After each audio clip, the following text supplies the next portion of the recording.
তাপপ্রবাহের আরো খবর জানাতে রাজধানীর আগারগাঁওয়ে আছেন সহকর্মী ধ্রুব ব্যানার্জি, রাজশাহীতে মওদুদ রানা এবং চুয়াডাঙ্গায় আছেন মাহফুজ মামুন। সরাসরি প্রথমে যাচ্ছে ধ্রুবর কাছে।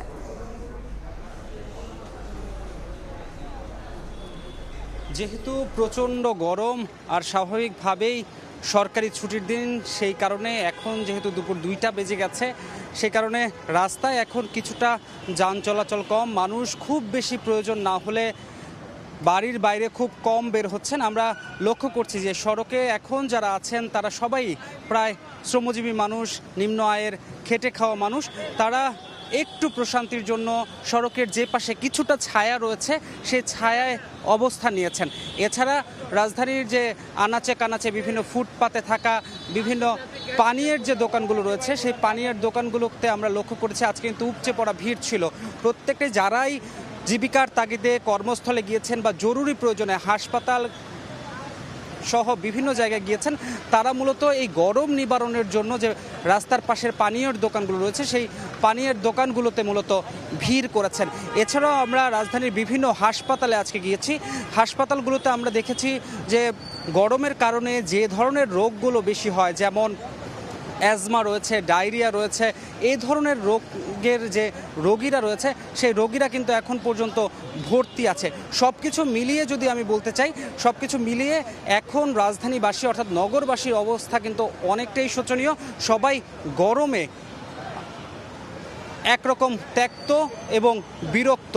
পাশাপাশি আমি আরেকটু জানিয়ে রাখতে চাই, আবহাওয়া অফিসের সঙ্গে আজকে আমরা কথা বলেছি। আবহাওয়া অফিস আমাদেরকে যেটা জানিয়েছে, এই যে গরমের তীব্রতা, এই গরমের তীব্রতা কিন্তু খুব সহজেই কমবে না। অর্থাৎ যদি বৃষ্টি না হয় তাহলে এই তীব্রতা কমার কোনো আশঙ্কা নেই। এবং বৃষ্টি হওয়ার ক্ষেত্রে যেটা জানিয়েছে আবহাওয়া অফিসের পক্ষ থেকে, সেটা হচ্ছে আজকে কোনো জায়গায় বৃষ্টির তেমন সম্ভাবনা নাই, কিন্তু আগামীকাল দেশের উত্তর পূর্বাঞ্চলে বৃষ্টির সম্ভাবনা রয়েছে এবং পরশুদিন থেকে সারা বাংলাদেশে বৃষ্টির কিন্তু সম্ভাবনা রয়েছে বলে আমাদেরকে আবহাওয়া অধিদপ্তর জানিয়েছে। এই যে গরমের তীব্রতা, এটা যে শুধুমাত্র রাজধানীতে রয়েছে তা কিন্তু নয়, সারা দেশে কিন্তু অতি তীব্র তাপপ্রবাহ বইছে। সেই খবর জানতে আমরা এখন চলে যাব রাজশাহীতে। সেখানে আছেন সহকর্মী মওদুদ রানা। গনগনে রোদ আর কাঠফাটা গরম সব মিলিয়ে অবর্ণনীয় কষ্টে রাজশাহীবাসী, এবং এই মুহূর্তে রাজশাহীর উপর দিয়ে অতি তীব্র তাপপ্রবাহ প্রবাহিত হচ্ছে। এই মুহূর্তে রাজশাহীর যে তাপমাত্রা সেটি 40.4 ডিগ্রি সেলসিয়াস এবং বাতাসে জলীয় বাষ্পের পরিমাণ 39 ভাগ। এবং আমরা যেটি সকাল থেকে দেখেছি, সকাল 9টা থেকে সকাল 10টার মধ্যে 1 ঘন্টায় তাপমাত্রা বেড়েছে 3 ডিগ্রি সেলসিয়াস। সকাল 9টায় তাপমাত্রা ছিল 33.6 ডিগ্রি সেলসিয়াস এবং 10টায় তা বেড়ে দাঁড়ায় 36.6 ডিগ্রি সেলসিয়াস। বেলা 11টায় আরও 1 ডিগ্রি বাড়ে এবং তখন তাপমাত্রা দাঁড়ায় 37.4 ডিগ্রি সেলসিয়াস। দুপুর 1টায় বেড়ে দাঁড়ায় 39.6 ডিগ্রি সেলসিয়াস এবং দুপুর 2টায় 40.4 ডিগ্রি সেলসিয়াস। আপনাদেরকে জানিয়ে রাখি যে গতকাল রাজশাহীতে সর্বোচ্চ তাপমাত্রা ছিল 40.7 ডিগ্রি সেলসিয়াস, যা এই মৌসুমের সর্বোচ্চ তাপমাত্রা। এই যখন তাপমাত্রার অবস্থা, তখন আমরা সাধারণ মানুষের সাথে কথা বলেছি, তারা যেটি বলছেন, অতি তাপমাত্রার ফলে তারা যেরকম ঘরের বাইরে বের হতে পারছেন না এবং যারা বের হচ্ছেন তারা অতি কষ্টে রয়েছেন। এবং এই কাঠফাটা রোদের কারণে তারা একটু গরমে যে স্বস্তি পাবেন সেটির আসলে সুযোগ নেই। এবং বেশিরভাগ মানুষ যেটি চেষ্টা করছেন, তারা গাছের ছায়ায় কিংবা বাড়িতে অবস্থান করছেন এবং তাদের যে তেষ্টা, সেই তেষ্টা মেটাতে তারা আখের শরবত, লেবুর জুস সহ বিভিন্ন পানীয় পান করতেছেন। আমরা খোঁজ নিয়েছিলাম রাজশাহী মেডিকেল কলেজ হাসপাতালে, সেখানে যেটি বলছেন, ডায়রিয়া, আমাশা, পেটের পীড়া সহ নানান রকম গরমের আসলে বিভিন্ন মানুষ আক্রান্ত হচ্ছেন এবং তারা হাসপাতালে ভর্তি হচ্ছেন। আমরা আবহাওয়া অফিসের সাথে কথা বলেছিলাম, তারা যেটি বলছেন যে আজকে রাজশাহীর যে তাপমাত্রা সেটি খুব বেশি পরিবর্তন হবে না এবং গতকালের তুলনায় দুপুর 3টা পর্যন্ত তাপমাত্রা আরেকটু বাড়তে পারে।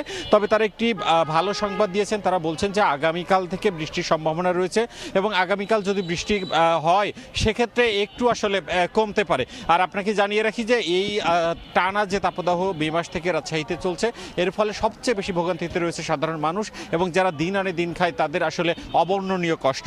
আমরা তাপমাত্রার আরও খবর জানবো, আমরা যাচ্ছি চুয়াডাঙ্গায়, সেখানে রয়েছেন সহকর্মী মামুন। টানা 3 দিন দেশের সর্বোচ্চ তাপমাত্রা রেকর্ড করা হয়েছে চুয়াডাঙ্গাতে। চলতি মৌসুমের সর্বোচ্চ তাপমাত্রাও রেকর্ড করা হয় এ জেলায়। 42 ডিগ্রি সেলসিয়াস তাপমাত্রা রেকর্ড করা হয় শনিবার দুপুর 3টায়। আজ বেলা 12টায় চুয়াডাঙ্গায় দেশের সর্বোচ্চ তাপমাত্রা রেকর্ড করা হয়েছে 39.6 ডিগ্রি সেলসিয়াস। তাপমাত্রা চলমান থাকার কারণে জনজীবনে চরম বিপর্যয় নেমে এসেছে। সাধারণ মানুষ এবং খেটে খাওয়া মানুষ চরম ভোগান্তিতে রয়েছে। বেলা বাড়ার সাথে সাথে শহরে মানুষের উপস্থিতি তুলনামূলক নেই বললেই চলে। টানা 3 দিন দেশের সর্বোচ্চ তাপমাত্রা থাকায় এই জেলার মানুষের অবস্থা বেহাল দশায় পরিণত হয়েছে। মানুষ বেলা বাড়ার সাথে সাথে ঘরের বাইরে তেমন একটা বের হচ্ছে না। প্রয়োজন ছাড়া শহরে মানুষের উপস্থিতি তেমন একটা চোখে পড়ছে না। আমি চুয়াডাঙ্গা স্বাস্থ্য বিভাগের সাথে কথা বলেছি। তিনি জানিয়েছেন যে স্বাস্থ্য বিভাগের কর্মকর্তা সিভিল সার্জন জানিয়েছেন যে গরমের কারণে মানুষ হিটস্ট্রোকে আক্রান্ত হওয়ার সম্ভাবনা রয়েছে বেশি। হিটস্ট্রোক হলে মানুষকে নিকটস্থ চিকিৎসক এবং স্বাস্থ্যকেন্দ্রে আসার জন্য স্বাস্থ্য বিভাগের পক্ষ থেকে পরামর্শ দেওয়া হচ্ছে এবং নিয়মিত বিশুদ্ধ পানি খাওয়ার কথা বলা হচ্ছে। তরল খাবার ফল সহ বিভিন্ন খাবার খাওয়ার কথা বলা হচ্ছে স্বাস্থ্য বিভাগের পক্ষ থেকে। এছাড়া কৃষিতে ব্যাপক ক্ষতির সম্ভাবনা দেখা দিয়েছে তাপদাহের কারণে। চুয়াডাঙ্গায় তীব্র থেকে অতি তীব্র তাপদাহ চলমান রয়েছে। তাপদাহর কারণে চুয়াডাঙ্গাতে ফসলের ব্যাপক ক্ষতির সম্ভাবনা রয়েছে। কৃষকরা সেচ দেওয়ার সাথে সাথেই মাঠের জমি শুকিয়ে যাচ্ছে। মাঠের জমি শুকিয়ে যাওয়ার কারণে ফলন অনেকটাই বিপর্যয়ের সম্মুখীন হতে পারে এবং গাছ নষ্ট হয়ে যাওয়ারও সম্ভাবনা রয়েছে। আমি চুয়াডাঙ্গা আবহাওয়া অফিসের সাথে কথা বলেছি। আবহাওয়া অফিসের পর্যবেক্ষক আলতাফ হোসেন জানিয়েছেন যে চলমান তাপদাহ আরো কয়েকদিন অব্যাহত থাকবে। চলমান তাপদাহের কারণে জনজীবন অনেকটা বিপর্যস্ত হচ্ছে। চুয়াডাঙ্গা তাপদাহ কমার সম্ভাবনা আপাতত নেই। তাপদাহ চলমান থাকবে আরো কয়েকদিন। বৃষ্টি না হওয়া পর্যন্ত এই জেলায় তাপমাত্রা তেমন একটা হ্রাস পাবে না বলে আবহাওয়া অফিসের পক্ষ থেকে আমাকে জানানো হয়েছে। এই ছিল চুয়াডাঙ্গা থেকে আবহাওয়ার সর্বশেষ। চুয়াডাঙ্গা, রাজশাহী ও রাজধানীর আগারগাঁও থেকে তীব্র তাপপ্রবাহের খবর জানাচ্ছিলেন সহকর্মীরা।